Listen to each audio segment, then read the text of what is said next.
Geek Therapy Radio.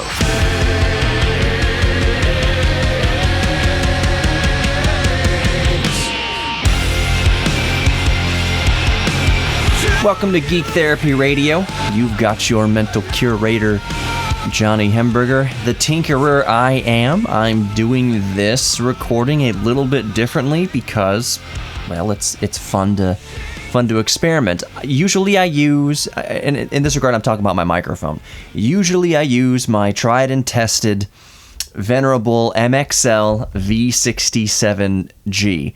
It's just $100 large diaphragm condenser microphone. You can still get the MXL V67G from almost any retailer, Musician's Friend, I'm sure B&H Photo, probably some of them carry that. You can get on Amazon, I'm assuming, because the last time I checked, you could still get it. I don't think they've discontinued the V67G. The only thing special about the V67G is that the grill is gold and the body is green. I have had this MXL V67G since 2003. If some of you have been following my show since I started the show, when did I start, man? Was this 2017? I think it was spring of 2017. Holy crap, time flies. I'm not speaking through the MXL V67G right now, by the way. I'll tell you what I am speaking through in a moment. Doesn't sound too bad, does it? But going back to the V67G, for those of you who've been following Geek Therapy Radio for the past few years, you may or may not remember a story I told about the V67G, which I will tell you about right now. I'll remind you, because most of you listening probably haven't heard it. And I don't remember if I've mentioned this in a podcast or the broadcast. And since this is technically the broadcast, I will mention it here. Tell the story again. So I got the MXL V67G in 2003, like I just mentioned. I had it for a while. And then I put it away. It kind of sat in storage for years. I would say it probably spent at least five years, if not more, in storage, in a case, but in storage nonetheless. So not climate controlled, not exposed to all the elements, but if you're from South Texas, it's hot and it's humid. So even having something in a case isn't all the protection in the world from heat and humidity. So it spent a lot of its life in storage. I got it out of storage a few years ago because I needed to put it back into rotation for recording the radio show and recording podcasts. And I have other microphones. I have a bunch of other microphones, and I've used other microphones on this radio show. But right now, my go-to is the V67G. And the interesting thing about that isn't just that it's been available since at least when I bought it in 2003, and the price has remained the same as far as I know, $100, between $90 and $100, depending on what day it is and if there's a sale or whatnot. So it's a cheap, good, large diaphragm condenser microphone. I decided, here's the rub, literally, one day, 2 or 3 years ago, I want to say at least 3 years ago, I decided to clean it, since it had been in storage and I had never really cleaned it. And for some reason, maybe it was sounding a little funny to me. And I thought, you know what, I just really need to give this a good clean. So I unscrewed it all, took it all apart, down to the actual components, like down to the actual diaphragm of the microphone, which I know some of you listening right now are just like, that is so dangerous. Cleaning the actual diaphragm, because the diaphragm of this microphone in particular is 6 microns thick, if memory serves. 6 microns. That is about as thin, if not thinner, than a human hair. So you have to be extremely delicate. And it's gold-plated. You have to be extremely delicate with it if you are going to attempt to clean it. I think the only way to really clean it is to use very, very, very gentle compressed air. And I mean gentle. I mean, you can't go to the electronics store and buy some, keyboard duster or a can of duster, just compressed gas, basically. You can't use that. That's too much. You, for darn sure, can't blow on it. Can't blow on it like you blow into an NES cartridge, or even blowing it to it like you just blow the dust off of anything else more hardy. No, because human breath, when you blow, there's spit particles, the same thing that transmit coronavirus, those little spit particles will adhere to the diaphragm, and if it doesn't actually break the diaphragm, they can corrode the diaphragm. The residue, at minimum, the residue stays on there, so the spit dries and the residue can stay on the diaphragm. And again, we're talking about something extremely lightweight and extremely sensitive, so even the residue of spit can cause a change in the sonic characteristics of the diaphragm, because technically you're making the diaphragm heavier. Technically you're making it less sensitive to sound waves. So anyways, I opened up the V67G and I'm dusting it all out, you know, the components and things. I'm cleaning the case. I cleaned the grill. I actually, clean the grill inside and out with rubbing alcohol. I'm cleaning everything down with rubbing alcohol. And then I get to the diaphragm and I did something really stupid. Really stupid. I'm thinking to myself before I did this, you know, it's a $100 microphone. I've had it for a long time, and maybe this won't be so bad. You know where I'm going with this. I dipped a cotton swab in some isopropyl alcohol. I think it was 90% or so.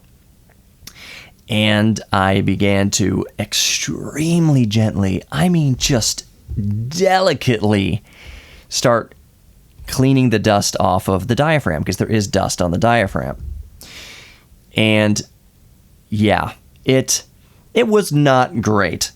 Even just delicately as humanly possible, cleaning the gold-plated diaphragm, I smeared gold plating off of the diaphragm. It came up onto the cotton swab, and I'm like, oh crap, I probably just ruined my favorite microphone. So I immediately stopped cleaning it. I had most of the dust was gone at this point, and I didn't spend much time with it. But most of the dust was gone, and at any rate, I was done messing with it. So I put the microphone back together thinking I had just destroyed this. There's no way this V67G is going to sound anywhere near usable anymore. God knows what kind of damage I did to it by messing with the diaphragm itself and rubbing off some of the gold plating. It actually made it sound better. It's one of those happy tinkering accidents that actually, it was like a good mod for the microphone. It gave me a slight boost since I lightened it a little bit by taking some gold flake off of it, gold coating off of it. It made a slight presence boost in the very high end, some more air to the voice.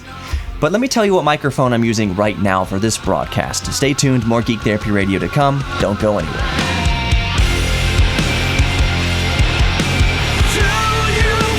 Welcome back to Geek Therapy Radio. You've got your mental curator, Johnny Hemberger. I just spent the first segment talking about how I beneficially damaged my MXL V67G, which is a microphone that I've had for, what is it going on now, 18 or 19 years? When was 2003? That would be like 18 years ago. Good Lord! 2003 was 18 years ago. I was going to sound school in 2003. I moved to Los Angeles, and I went to, Soundmaster Recording Engineering School when it was in North Hollywood, in the studio that I think Frank Zappa owned it, and Olivia Newton-John would record there. And it was a studio that was set up in the 1970s. It was an awesome studio, very cozy. Shag carpeting everywhere, shag carpeting on the walls of the actual recording room, carpeting on the walls of the actual control room. I freaking loved it. The little drum hut was just exactly that. It was a hut, like it was a cabana. It had bamboo shingles on it. It was amazing. I wonder what happened to that recording studio. I pray to God that they didn't change anything about it. It is straight out of 1970s. Picture Frank Zappa going into a recording studio and recording albums in the studio. That's where he recorded, and it looks exactly like you think a Frank Zappa recording studio in the 70s would look. If I go back to LA, I'm going back to visit that building. Funny story, and I'll talk about what microphone I'm using right now for this broadcast, because apparently we're talking about microphones today. A funny story about that recording school, Soundmaster Recording Engineering School, which I'm not sure still exists. It certainly doesn't exist at that location. I know that it moved to a college campus after that. The staff and faculty and the school as it existed basically went to a modern facility. So anyways, when I was going to school there, and this is kind of really cool, when I was going to school there, we get breaks. It was a 10-month course or a year course, and it was 5 hours a day, 5 days a week of instruction. When we get a break at the 2-hour mark or 2.5-hour mark, we get a break each day to go get some food, or the people in the class who smoked cigarettes will go outside and smoke cigarettes, whatever. Don't smoke, kids. But I would usually go to eat, hang out, maybe go to the convenience store across the street and just get some Arizona iced tea and some beef jerky or whatever, just hang out with other students in the class. So for a week or so, at one point there was a trailer. There was a few trailers on the cross streets. I think the school was off of Lankershim. Anybody in Los Angeles? North Hollywood, Lankershim? Am I correct in there if memory serves? They lined up a few trailers on a side street, so just off of Lankershim. And remember, this is 2003. So it was obviously a film production or a TV show production of some sort. If everybody who's spent any time in Los Angeles knows that's not strange. There's nothing strange about that. And of course, we're curious, and there's no real security around it. It was a small production, and you'll understand in a moment. But on the door, we were walking down to see what the production was. Usually, they'll say on the door or somewhere on the trailer, like what the trailer is, some sort of, maybe even some coding for what it is. It's all union stuff. It needs to be labeled and identifiable and inventoried and everything. So we're looking for the names on it. And the name on the door of all the trailers said Reno 911. And remember, which is one of my favorite shows of all time. It was on Comedy Central. Remember, this was 2003. Let me Google, since I have the Googler open right now, when Reno 911 first debuted. Let's go to the IMDb. I'm sure.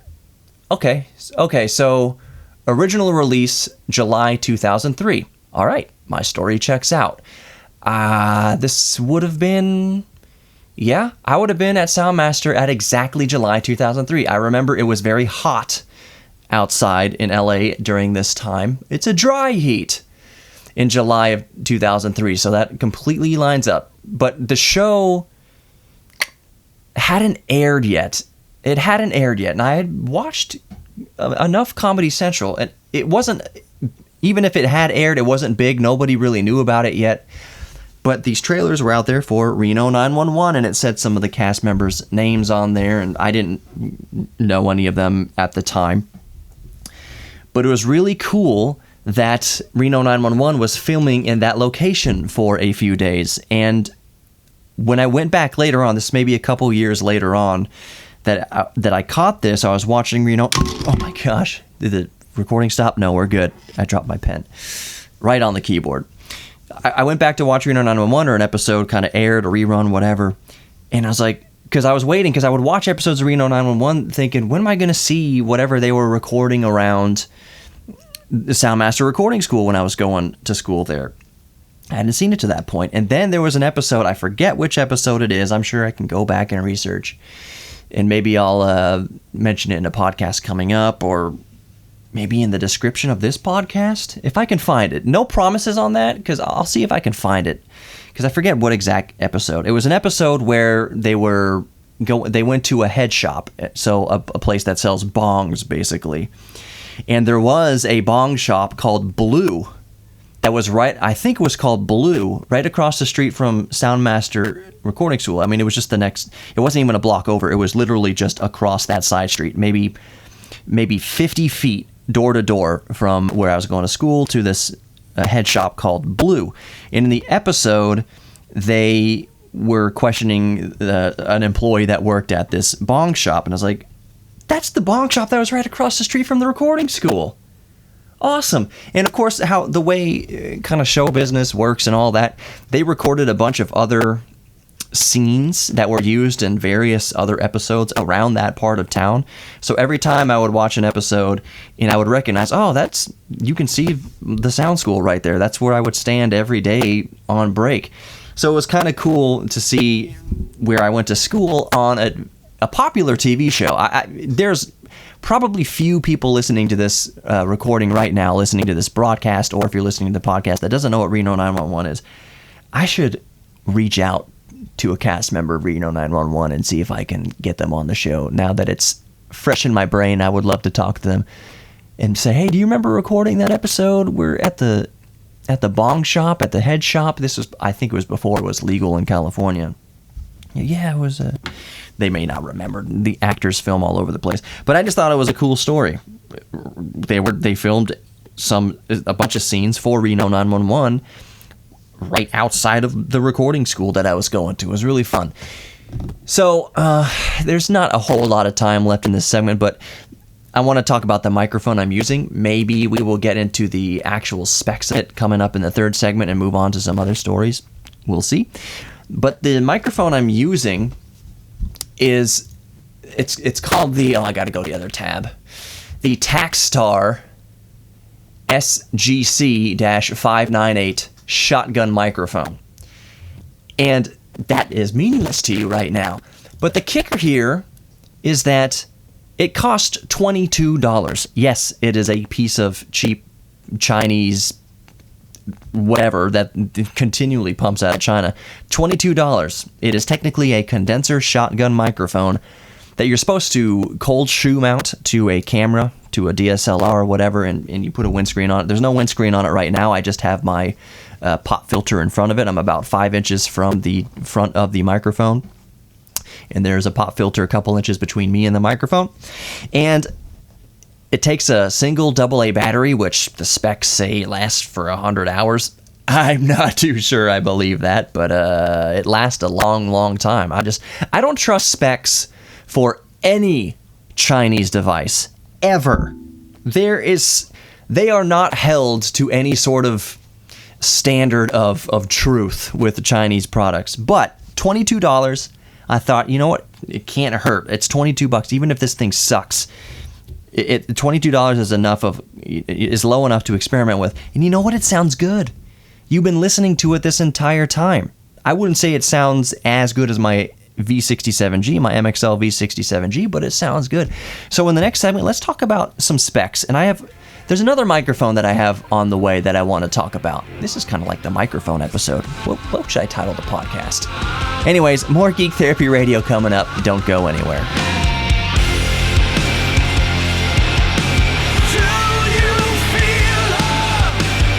Welcome back to Geek Therapy Radio. You've got your mental curator, of course, Johnny Hamburger. There's something funny happening as I record this broadcast/podcast. I haven't isolated it down, but it's kind of one of these unfortunate things that happens when companies, and I'll talk about the microphone in a second. This is not directly involved with the microphone. We're switching gears a little bit for now to Tascam. Tascam is a great company, but it kind of sucks, and I'm sure a lot of people listening to this kind of experience this, that manufacturers sure do not support their products as long as they used to. I have a Tascam interface here that I use. It's the US 20x20, it was like Seasonic, something like that. It's a Tascam US-20x20. It's got a lot of inputs and outputs. You can use ADAT light pipe to add more inputs to it, and it goes up to 24-bit, 192 kilohertz for resolution. And that's what I actually record my podcasts at in Reaper. So I'm looking at the top of the screen, 192 kilohertz, 24-bit wave. That's how I'm recording these podcasts and broadcasts. Now, when you listen to the playback of this, if you're listening on the radio, by the time it gets into the computers at the radio station, it's converted. You're basically listening to, I would say at best, a 128 MP3. At absolute best, that's the quality that's broadcast. And that's not just on AM radio. That's not just here on KPRC 950 AM. If you're listening to The Buzz, you are listening basically to a file that's been converted down to the equivalent of a 128 kbps MP3.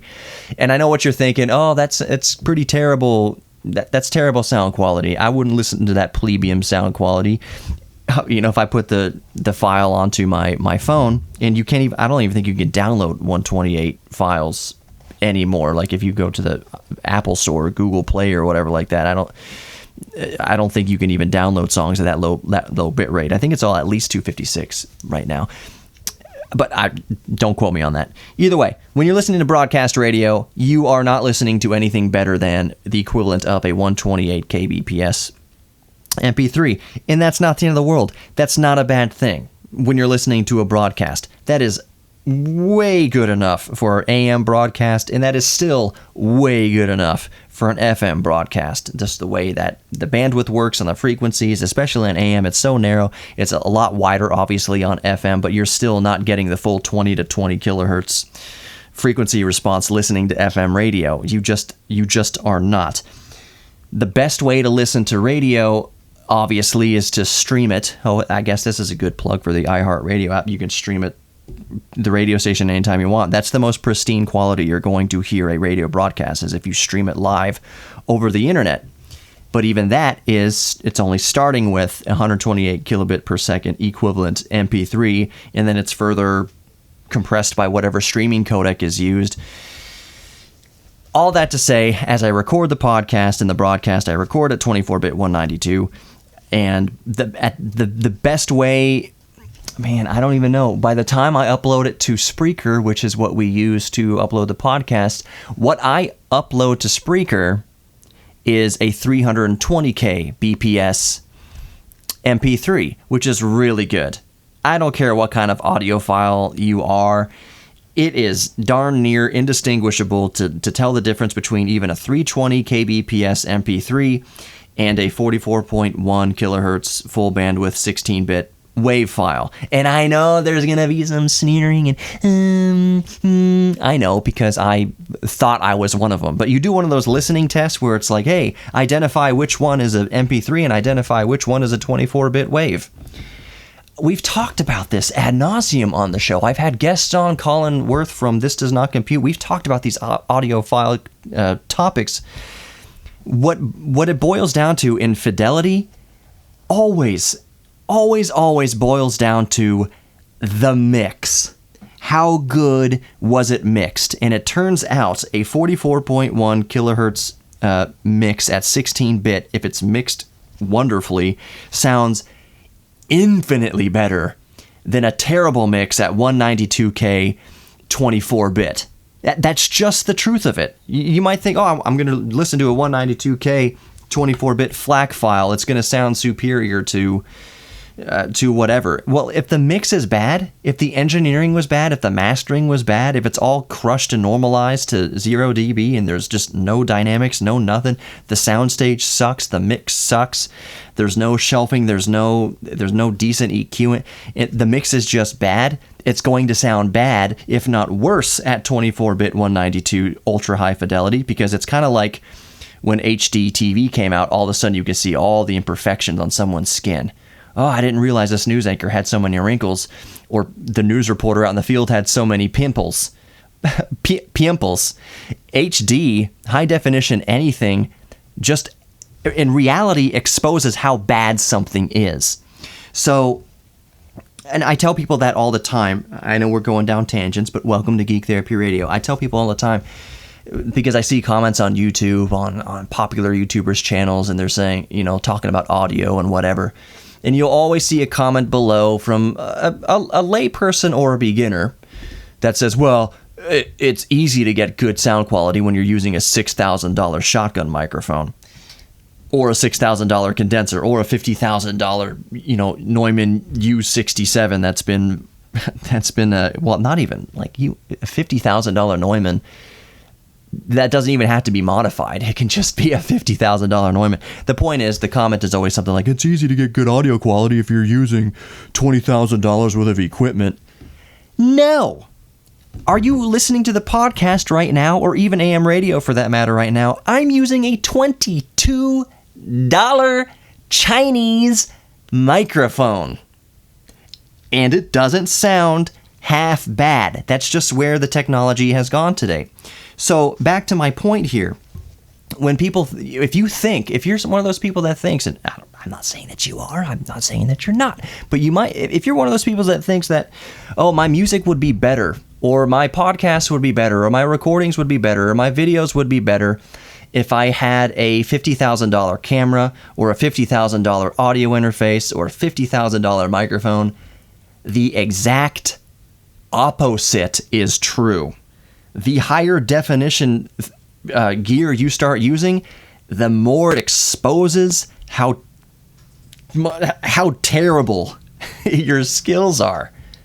If you can't sing, or if your voice is bad, you can't carry a tune in a bucket, $50,000 microphone is going to expose just how terrible you actually are, just how much more practice you actually need. Same thing with a high definition camera. If you think, oh, I need to shoot my YouTube videos in 12K, that'll make just things look better, that'll make everything better. Nah, it's going to expose, oh man, I really should have shaved that day. Oh man, these pores on my face really look bad. Oh, there's these little flakes of dust on this product that I'm doing a review on.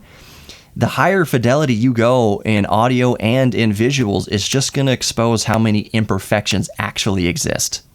So, I did a video of this recently. The video is basically along the lines of the most important camera as far as YouTube is concerned and kind of video content creation. The most important camera you own is your microphone. Because if the audio sucks, then the whole video sucks and no one's going to stick around to watch. And in fact, you can get away with having a cheaper camera if you have better audio skills. I'm not even going to say a better microphone, but if you know how to work the audio better. Again, right now, you listening right now, either on the radio broadcast or the podcast, you're listening to a $22 Chinese microphone powered by a single AA battery. It's just that I'm using compression effectively. I'm using the kind of the fundamentals effectively. It's kind of like baseball. You win games by having good fundamentals in baseball. If you're dropping the ball a lot, you're committing a lot of errors or whatever. It doesn't matter. It doesn't matter how much your uniform costs, how much the stadium costs, how much they paid for a player if that player doesn't have the fundamentals down. So it doesn't matter if you have a great microphone, great camera. If your fundamentals suck, the expensive stuff is just going to expose how badly your fundamentals need work.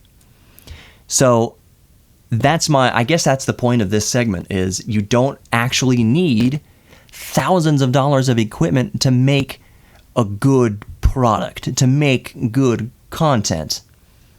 The fundamental, your skills, it's your skills that pay the bills. And as long as you have decent skills, then you can make anything sound good. Anything, almost anything sound good. I was going to talk about what microphone I have coming. In the last few moments of this segment here, I want to talk about the specs for this Chinese microphone, and since it's Chinese, take it with a grain of salt. It's a cardioid pickup pattern, I believe that. Here I'm talking way off axis here, and now I'm going right back to right on axis. You should be able to hear that it's cardioid. Frequency response, 50 hertz to 16 kilohertz. I believe that. I believe that. Those are the most important specs right there. When you hit the low frequency roll-off knob, apparently that's filters anything below 200 hertz, which is pretty high. Usually roll-offs are like at 75 hertz or 80 hertz, around there, maybe up to 100 hertz, but the roll-off on here is 200. I don't have it activated right now. I usually roll off around under 60 hertz in my recordings here, and I do a little mid-range scoop. But anyways, that's what it is. More Geek Therapy Radio coming up. Don't go anywhere.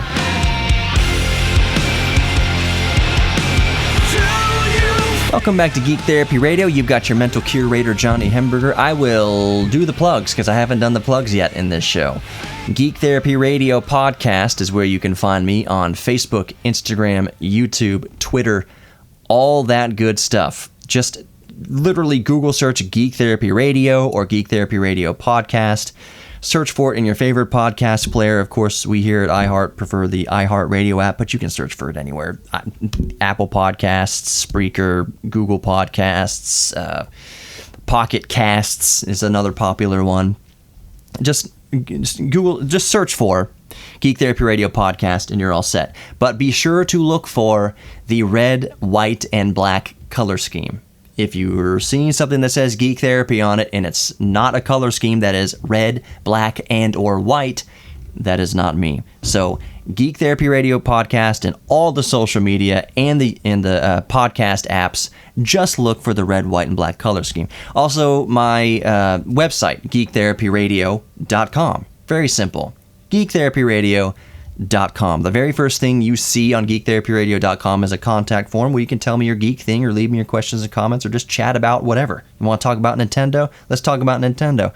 That form, I keep telling you this, and because I want to stress it, it's not any sort of mailing list sign up. You're not going to get hardly anything from Geek Therapy Radio other than a message directly from me saying, oh man, I love 1960s muscle cars. If you send me pictures of your old Chevelle or something like that.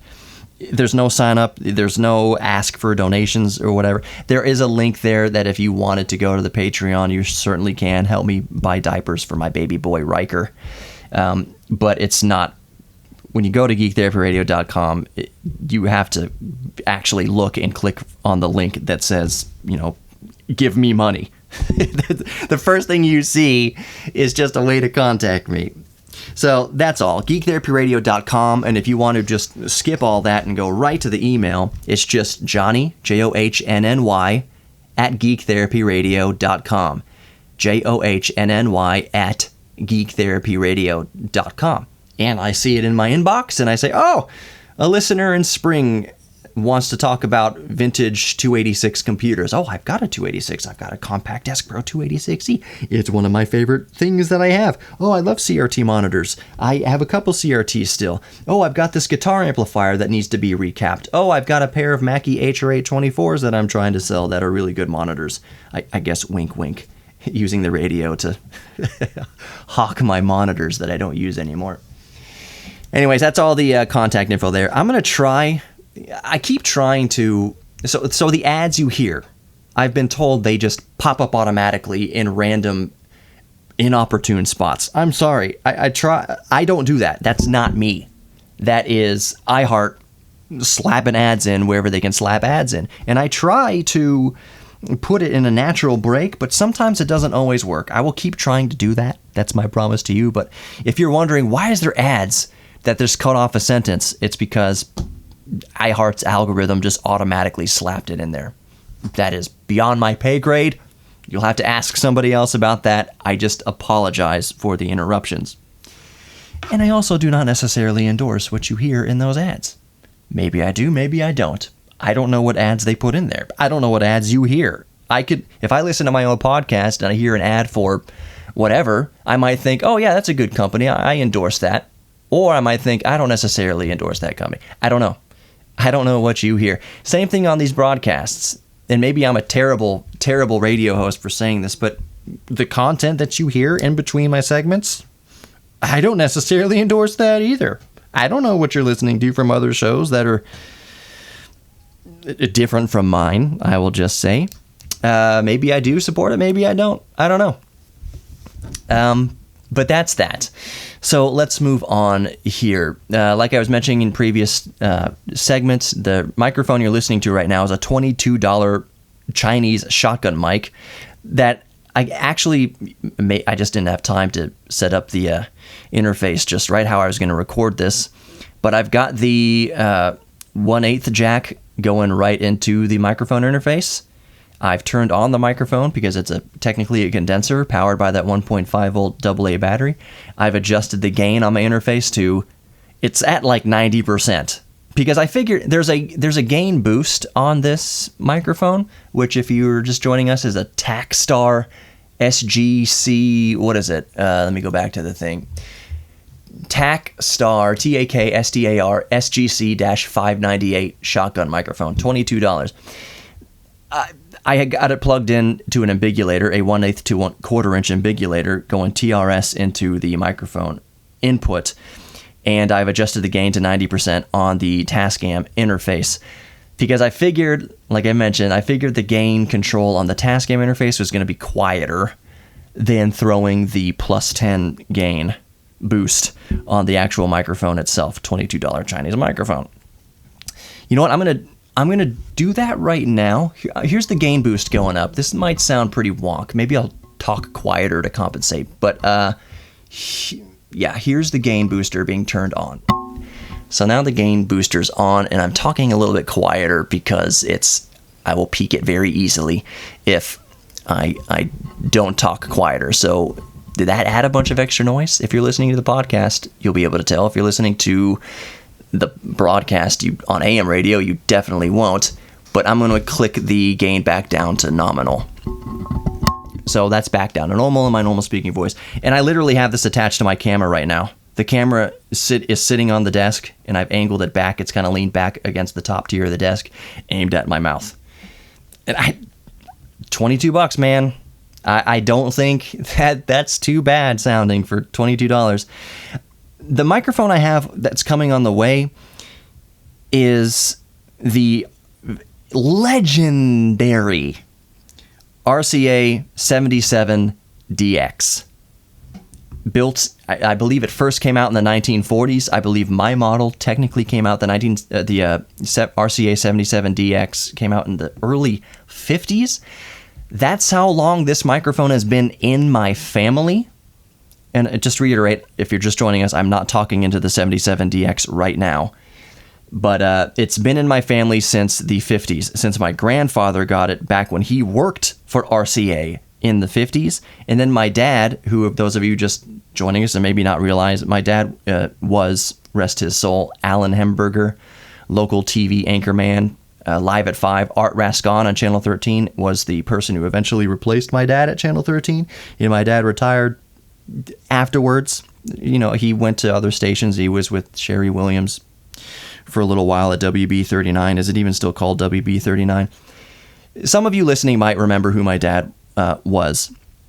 And when he owned a radio station in Boerne, Texas, just outside of San Antonio, I forget what the call sign, KBRN was the radio station back in the 80s for a few years. The radio station was not successful. My dad was a much better radio host and anchorman and journalist than he was a businessman. So actually getting sponsors was tough. Getting sponsors for anybody is tough, but it was especially tough for him when he owned a radio station. But that radio station, the microphone he used was that RCA 77DX ribbon microphone that he got from his dad, that his dad got back from RCA when he worked in the RCA in the 50s. My uncle has had that microphone for the past several years, and he doesn't use it anymore, and he is sending it to me.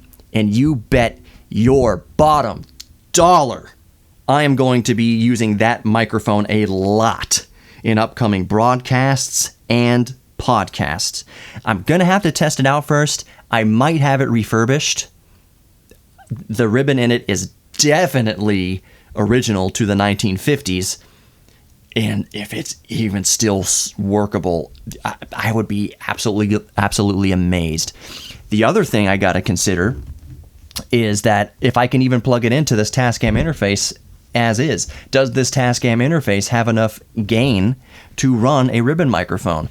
A lot of people don't realize ribbon microphones need a lot of gain, and then they usually need some EQing, and ribbon microphones take EQing very well. A lot of people buy ribbon microphones and then they think, oh, this thing is busted, this sounds terrible and muddy. Nope, that's just the way ribbon mics are. You need to boost the gain and you need to EQ it.